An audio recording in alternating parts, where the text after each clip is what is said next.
Thank you, Senator Duckworth. Senator Scott, please. Thank you, Chairman. First, I want to congratulate both of you on your nomination.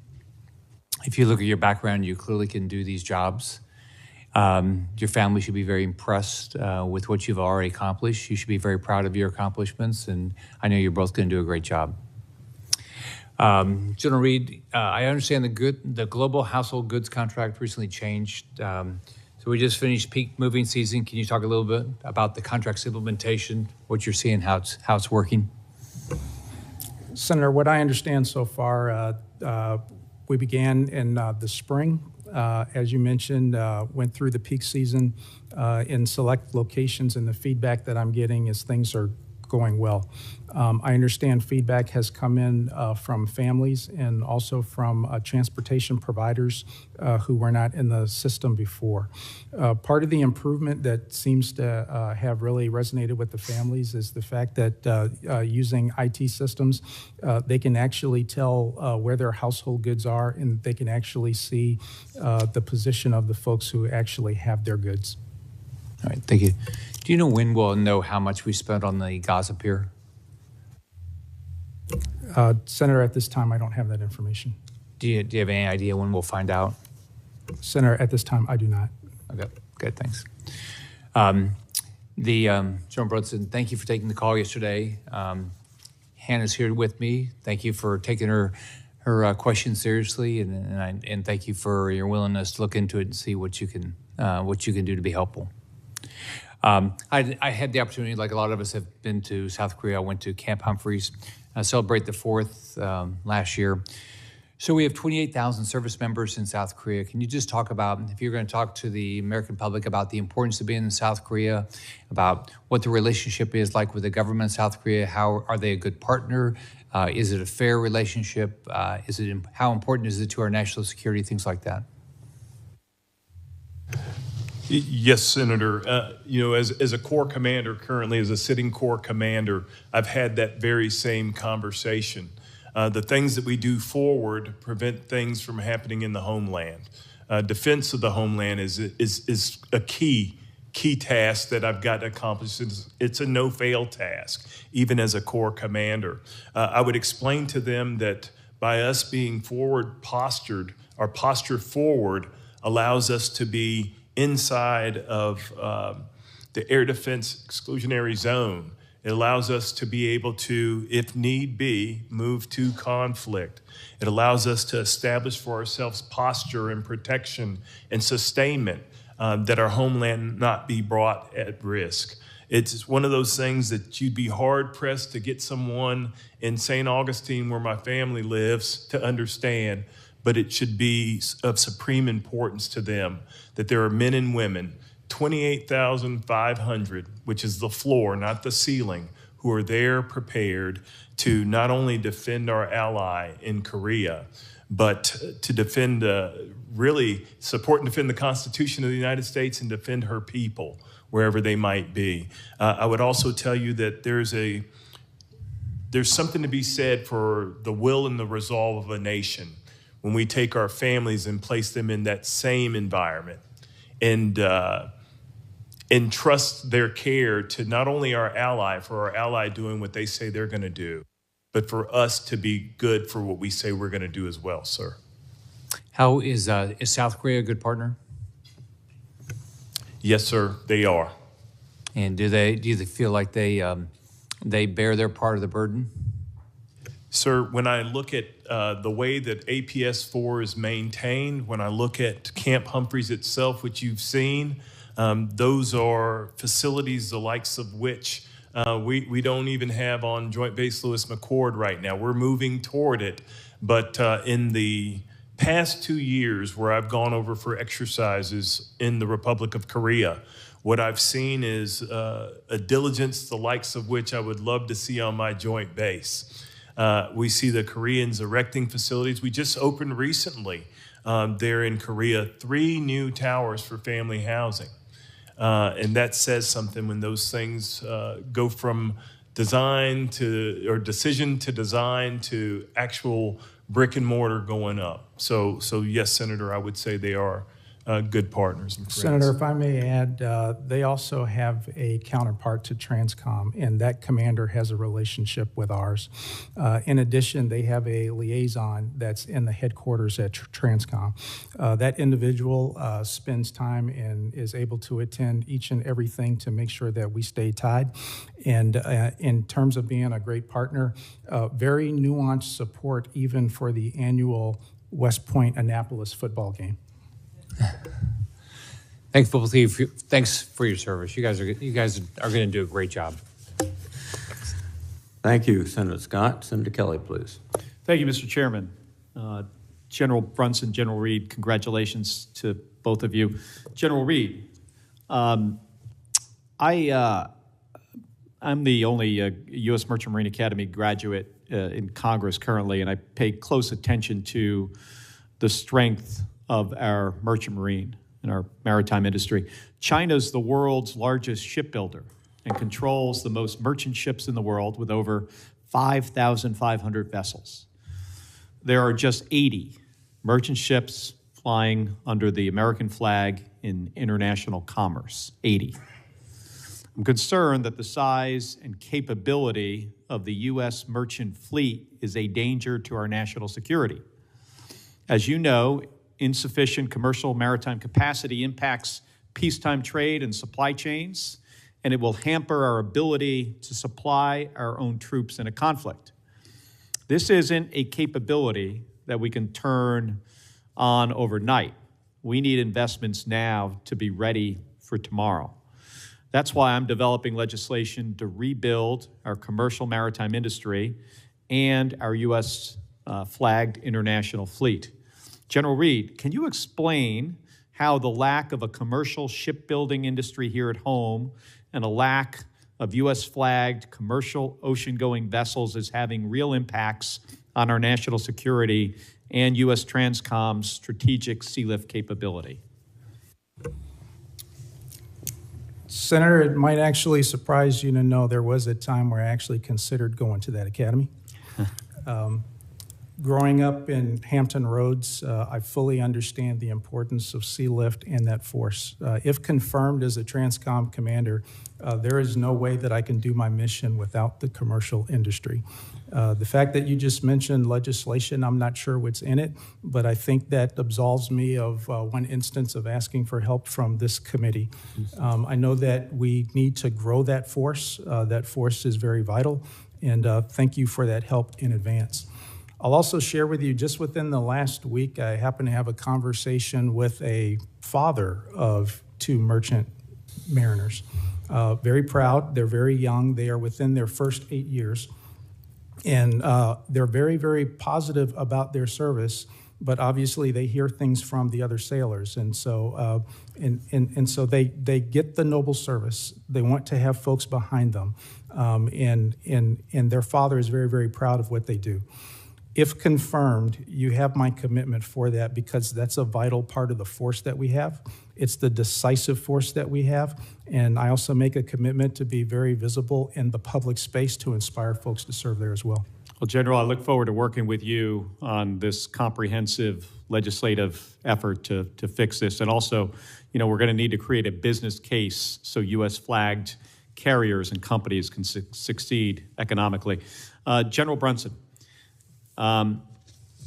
you're going into an incredibly important job, and it's vital to one of our strongest allies in South Korea. And I'm seriously concerned about North Korea's weapons trade with Russia. They're providing advanced short-range ballistic missiles that are being used to kill Ukrainians and undermine regional security. Our South Korea partners are telling us that North Korea's factories are now operating at full capacity so they can keep supplying Russia. They've sent over 16,000 containers of munitions to Russia, and Russia has launched dozens of North Korean missiles into Ukraine. It's unclear what North Korea is getting from this cooperation, but I'm concerned that Russia will provide them with more advanced military technology, and we've got to do what we can to curtail these illegal arms transfers. They're killing Ukrainians and they're harming the security of our allies. So, General Brunson, can you provide your thoughts on the impact of these weapons transfers from North Korea, and how concerned should we be about North Korea receiving advanced technology from Russia? Yes, Senator. I believe, first of all, on the first point that you made, I would just again echo that South Korea is one of our preeminent allies, one of our finest. And the exchange of lethal aid between the DPRK and Russia is a thing to be alarmed about. But most importantly, what we have to do is see what's coming back in. And in order to see that, Senator, it's going to take the IC to help us to see and understand what's coming back. Because if confirmed, my job as a USFK commander would be to mitigate that. Mm-hmm. And that is part of our plans. Our plans have to address that we might be able to assure our partner that we've thought through these things. These technologies may affect even things like NEO, which is another mission that we've got to be able to accomplish there on the peninsula. You have my promise to continue to, if confirmed, to assess the threat as it is and assess the risk, and then report back to the Indo-PACOM commander all the way up through the chairman on what we are seeing based on our engagement, not only with the IC, but our engagement in our operating environment, Senator. Thank you, General. Then we got to figure out what to do about it. So we'll be able to, with the information from the IC, figure out what the risk is to South Korea and to the region and to our own national security, and then we'll figure out what the response needs to be to try to mitigate that risk. Yes, Senator. Thank you. Thank you, Mr. Chairman. Thank you, Senator Kelly. Senator Peters, please. Thank you, Mr. Chairman, and both of you. Gentlemen, thank you for your service to our country. General Reed, during their testimony before this committee, General Alvin and Secretary Hunter shared that the Air Force is exploring using KC-46s as a communications node in addition to their tanker responsibilities. And they've explored that during a recent Mobility Guardian exercise, I believe. I believe this is a positive step, and I've been pushing the Air Force to think outside of the box about the potential for KC-46 refueling tankers to use and command perhaps collaborative combat aircraft in far-ranging missions. So my question for you, General Reed, is how do enhanced communication capabilities on our tanker aircraft assist TRANSCOM's global missions?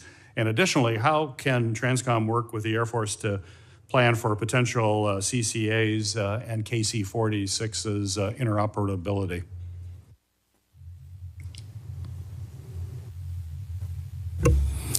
Senator, connectivity is key for all the platforms, and for most of the air mobility fleet, they're not as connected as they could be, although things are starting to change. In terms of the information node, currently most airplanes can only communicate with each other line of sight, so they have to be very close to each other. What we really need is the ability to communicate beyond that and stay connected to the entire force. Our adversaries are developing technologies that have greater range, which puts us more and more into the contested environment. But we're going to have to be there, and we're going to have ways in order to make sure that we can open up an opportunity to continue to support the joint force. In that communication node, it not only allows the crew to be aware of what's going on in the space, but in the absence of others who cannot control, they can actually contribute to the fight. And so that's incredibly key.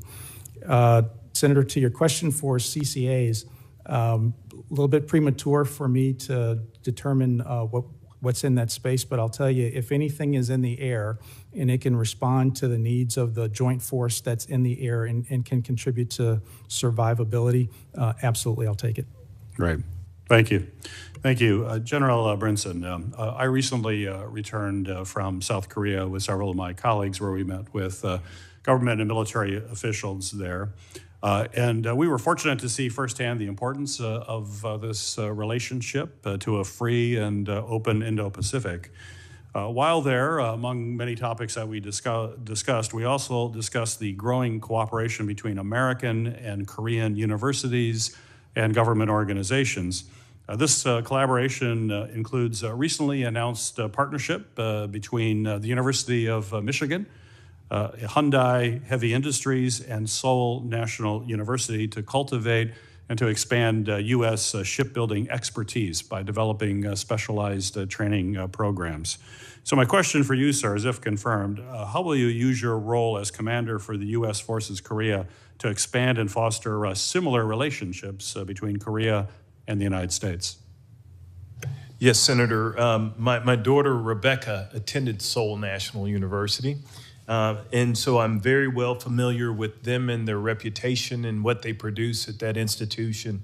Currently, as a Corps commander, I've built several relationships with local universities because they are able to see things in ways that we can't or don't have time to investigate or champion.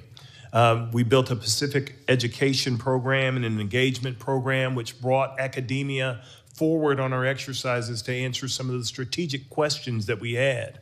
I would very much see myself leveraging the brain power of institutions not only in Korea but here in the United States to help us solve some of our most compelling issues. It's one thing to just use PEMTech or the Pacific multi-domain training and experimental capability. It's another thing entirely to think about new ways of doing things. I think academia can help us to challenge some of our assumptions and at little cost, truthfully.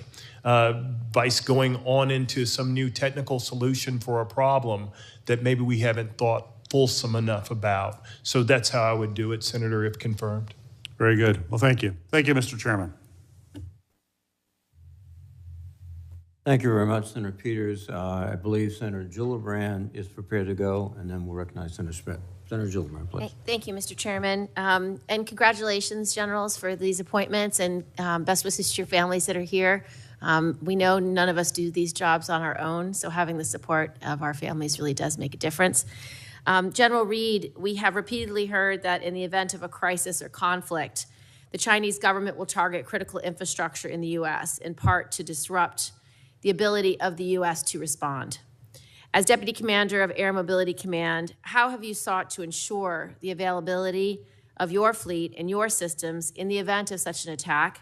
And how would you approach this challenge as TRANSCOM Commander? Senator, first and foremost, we've focused really hard on making sure that the force is ready and they understand what's required of them. When we do that and we give them the chance to exercise, a lot of times they find out ways to get around the disruptions themselves, and then we take those lessons and we roll them up. The next thing that we do is we exercise realistically, and we're putting ourselves under pressure to exercise with problems, to exercise with an incomplete force, to exercise with incomplete information. And so with that, we get the lessons learned and we get to try it real time in terms of what would happen in the case of crisis and conflict. If confirmed going into TRANSCOM already does some of that, but there's opportunities to scale, and there's opportunities to do that not just in the air, but in the other modes as well. How would TRANSCOM leverage artificial intelligence technology to improve day-to-day operations? I've seen how AI can impact the private sector in terms of getting supplies where it needs to go around the globe. Is that something that the military and TRANSCOM will consider using? Absolutely, Senator. And from an air component perspective, we do much the same. We are looking into the future in terms of how we can turn unstructured data into structured and then use that to present information for us to sense things and then make decisions. At the same time, we're using it real world to make decisions on the operational floor. Thank you. General Brunson, I also had the occasion to take a Senate trip to South Korea and Japan, and I'd like you to talk a little bit about how important is our alliance with South Korea, and under the Biden administration, historic progress was made with building a trilateral relationship between South Korea, Japan, and the U.S. Can you talk about how you would seek to deepen that? And last, can you please speak to the threat that North Korea ballistic missile capabilities create and what your approach may be?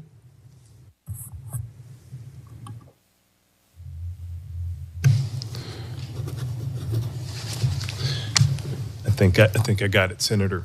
The relationship is very important, especially, Senator.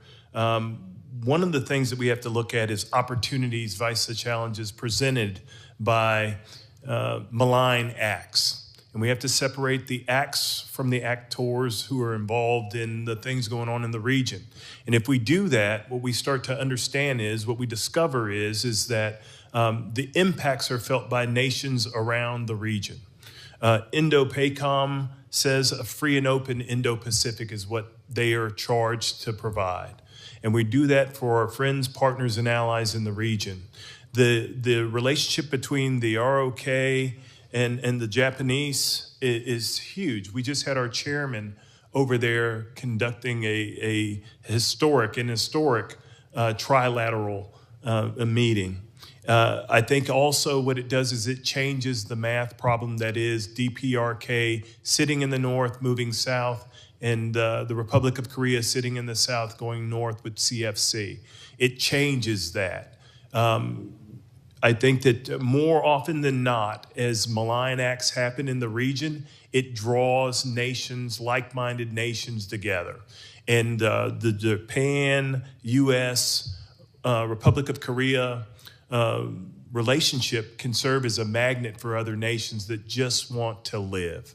They want to fish in the waters off their coast. They don't want to be threatened. They don't want to be under duress every day.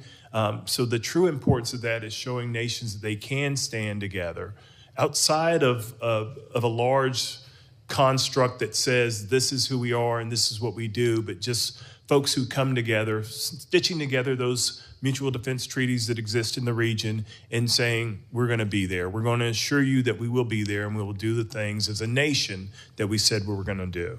We'll demonstrate our resolve there, ma'am. Thank you. Thank you, Senator Gillibrand. Senator Schmidt, please. Thank you, Mr. Chairman, and congratulations to you both. I missed the intro, but I guess this is your families back here. Congratulations. I know that Senator Peters, I think he asked you, General Brunson, this question, so I want to pose it to you, General Reed. I was also on that trip to Kodal to South Korea, or to Republic of Korea and Japan. It was illuminating. A topic that came up over and over was, is relates to our industrial base and making sure we have more shipbuilding and maintenance capacity. What role do you see that Republic of Korea and various entities could play in the Indo-Pacific in helping out in really these capacity issues that we have? Thank you, Senator. I'll tell you, Transcom's role and Transcom's mission is simply not possible with allies and partners. When we talk about being able to deliver to the point of need, especially for him, if he gets confirmed, he's going to be relying on Transcom to make the strategic delivery to then get to where he is and then to bridge the seams to the system that he has. That would not be possible without the host nation that is hosting him. In order for us to fly our aircraft, allies and partners actually give us access to the airspace.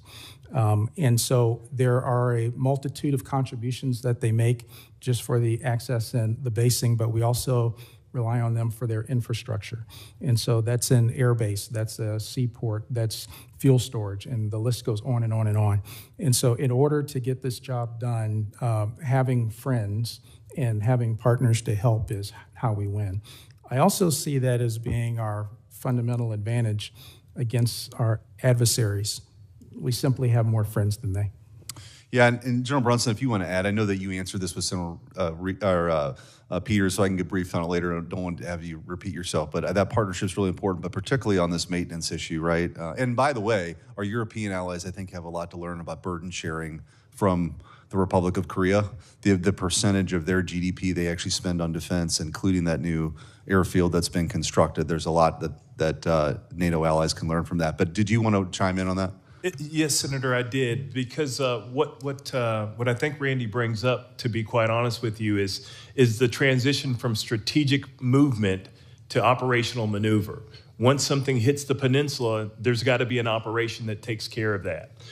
We benefit greatly, and I mentioned earlier to Senator Peters' question, APS-4 and how that's maintained in a marvelous fashion for us. But I think that there ought to be assessments done with where can Randy get things to if confirmed? And where do we need to take that as part of the theater responsibility to move to provide onward movement and integration into the theater of that material? One last question I wanted to ask General Reed. There's been reports, and I know there's been hearings about this, been reports about Chinese cargo cranes at various ports posing an espionage risk, number one, and number two, perhaps even debilitating some of our critical infrastructure, sort of follow up on Senator Gillibrand's question.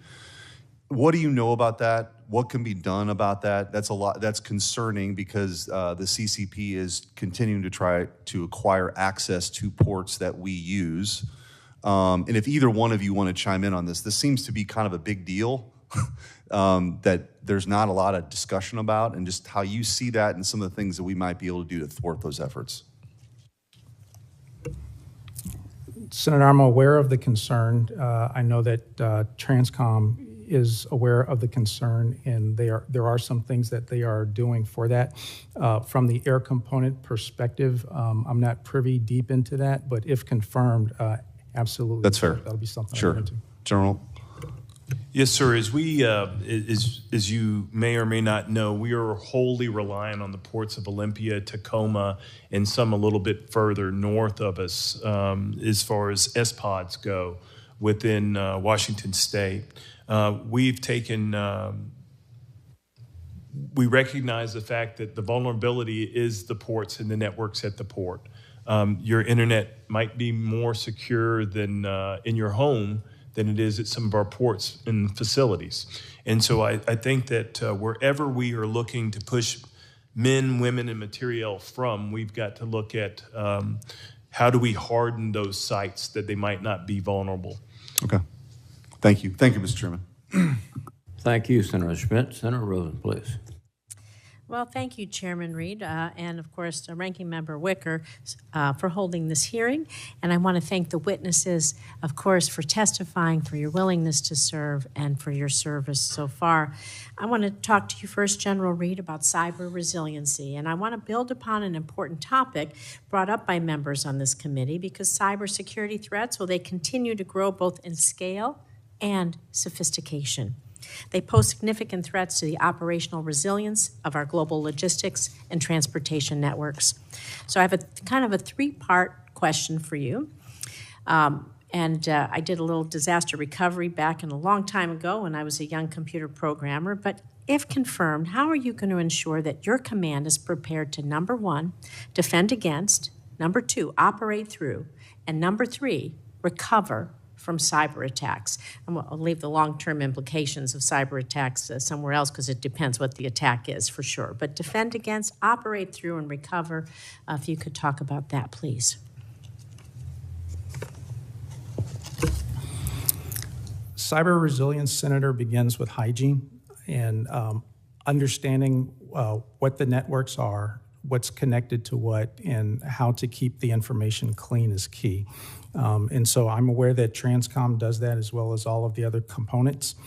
And then good, just fundamental training with that as well, and being responsible with the information. Additionally, since cyber is so connected between the government and the commercial world, having good quality relationships with the commercials is fundamental. In that, as part of the National Defense Transportation Association, there's actually a subcommittee specifically for cyber. And in that, all of the players who operate air, sea, rail, whatever mode, are part of that committee. And we share best practices, and we do a lot of crosstalk. At the same time, there are pieces of the government who can offer help if the companies want it. And then in the contracts that we let for their support, we mandate that they have to have a certain level of resiliency with that. Recovery is all mission focused. In understanding that we are a contribution to an agile, lethal force, it's just one of those things that we're going to do, one of those things we have to do, one of those things we work through each day. Thank you very much. I appreciate it. I'm going to turn to you, General Brunson. We're going to talk about military family resilience, excuse me. And speaking about families, it is really wonderful and obvious to see how much you care about your family, how much they care about you as your family proudly surrounds and supports you here today. Like all of us, we're lucky enough to be blessed with a supportive family. It is a good and powerful thing. And I'm going to say to your parents, good job. But if confirmed, they're going to remain an important pillar of support, I know, for you and the forces you lead. But the U.S. Forces Korea maintains a fight-tonight mission that not only requires readiness of our forces to mobilize at a moment's notice, but also, again, we talk about resilience and preparedness of our families, right? So these families play a critical role in supporting our service members, their ability to stay focused, their ability to stay mission ready. So some U.S. forces in Korea are accompanied by their families, not everybody, of course we know that, but in both scenarios, it's critical for service members to know that their families will be both safe and taken care of should a military emergency arise. So if confirmed, for families that are in Korea, how will you prioritize family resilience, family safety as part of the overall Fight Tonight strategy? And what steps will you take to ensure military families are equipped and prepared for any scenarios that they might be faced during a heightened time of military tension or military conflict? Senator, one of the things that's most important is, I believe it's General Odierno who used to say that the soldier is the strength of the nation and the family is the strength of the soldier.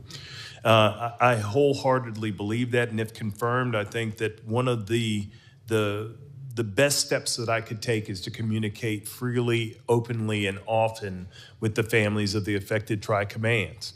I think that information and the ability to explain to folks the things that they are giving their lives to and what it means, what it requires, and what's required of them, and what them wearing the uniform denotes every day. I think that those are things that we have to do. It's also equipping the installation with the resources and programs that help families to feel as if they're at home. The specter of conflict or crisis is always going to be there, but it's very important for us to have our families there, that soldiers might be stable. That's right. I know for a fact, if confirmed, that my wife and my son are coming with me.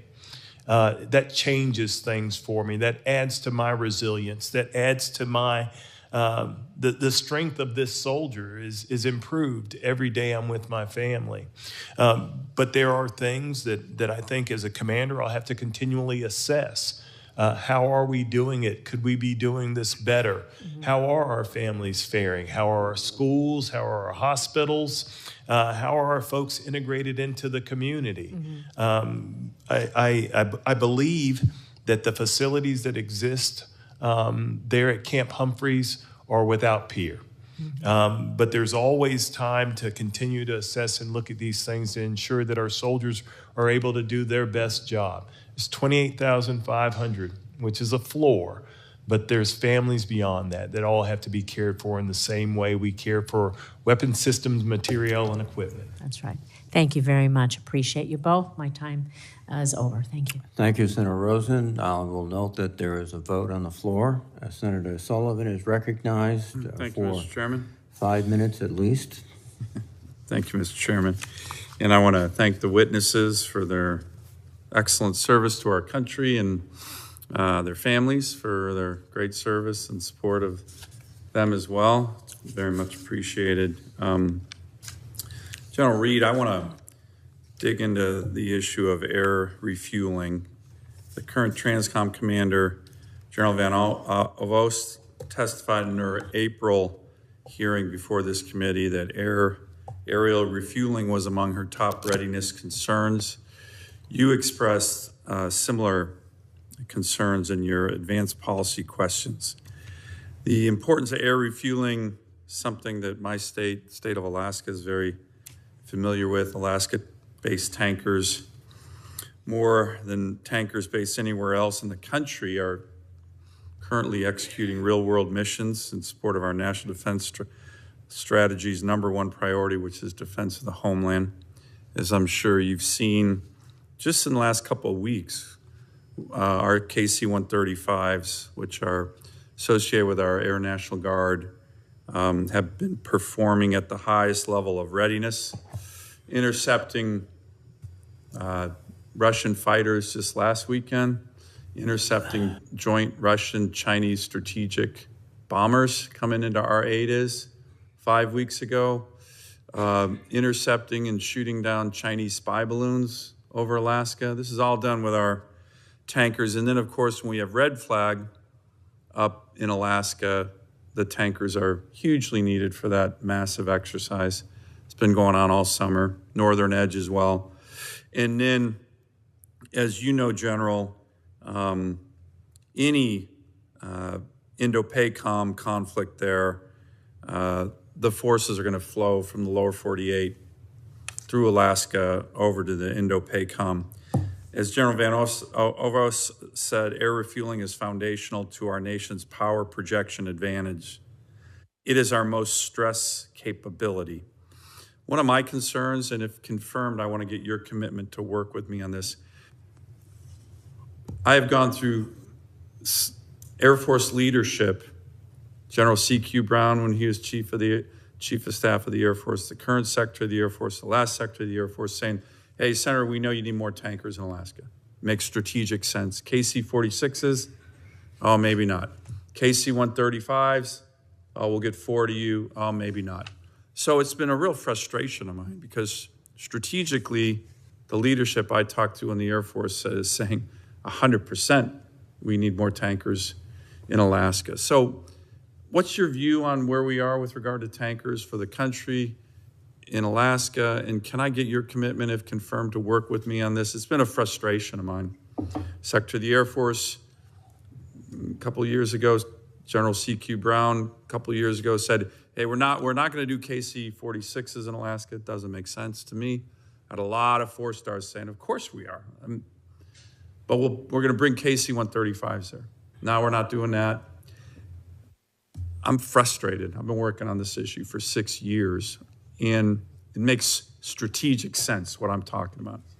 So can I get your commitment to work with me on this? And if confirmed, because it's a huge issue for TRANSCOM. And by the way, the TRANSCOM service members do such a great job. But do you have any thoughts on this, General? Senator, my reflections on this stems from my years of operating there off and on. And so I know you also have concerns on the operating conditions in the high north and what our outstanding forces do when they're operating up there. In flying transports and air refueling, I fully understand the importance of Alaska, importance of the region. Very, very proud of the airmen who have supported the fighters to protect the country, and very, very valuable piece of land there.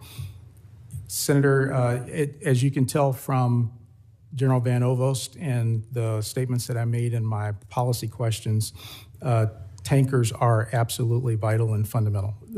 We cannot maneuver the force, we cannot respond at the speed that we need to without a healthy tanker fleet. And if confirmed, one of the main things I'll do is I'll continue to push and advocate for making that fleet stronger. In terms of where the tankers go and how they're positioned, wherever they need to be, I will ensure that those tankers are there. It's obvious that I will have to work with you, and if you invite me to Alaska, I will certainly be there to see for myself. You're invited to Alaska. Thank you. There you go. So are you, General Brunson. I'm just going to be one final quick question for you, General Brunson. What's your assessment of this new North Korean-Russian strategic partnership? The intel I'm reading is it's more than just kind of a facade. It's quite concerning. Do you have any thoughts on that, General? Yes, Senator. I think that one of the things that we have to continue to look at, we have to continue to try to understand what's coming back. The things that are going out, known, seen, open press and the like. I think as well that as we continue to see DPRK reach to other locations, I think we also have to be cognizant of the opportunities that we have, because there might be a fissure between China and DPRK now that they are looking toward Russia. I think that the quid pro quo relationship amongst the authoritarian colluders, I think that's going to be there, and I think that's the assailable flank that we have to deal with things early and often. I think that there are things in the IC that we can apply to these relationships that we might understand better. And I don't mean this in any martial sense, but there are nodes that could be targetable outside of DPRK and other locations that would help us to understand the illicit trade that's going on amongst these nations. Sir. Good, great, good answer. Thank you, thank you. I look forward to supporting both of you gentlemen. Thank you, Mr. Chairman. Thank you, Senator Sullivan. Senator Scott, you have no further questions. Well, I must confess that throughout the morning I've had this strange feeling being addressed as General Reed. I was promoted, but I realized that's not the case. So, gentlemen, both, I wasn't addressed, you were, sir. Both of you have done an outstanding job. You have the experience, the background, and the values which are essential to your roles, and I look forward to a speedy confirmation. With that, I would adjourn the hearing. Thank you.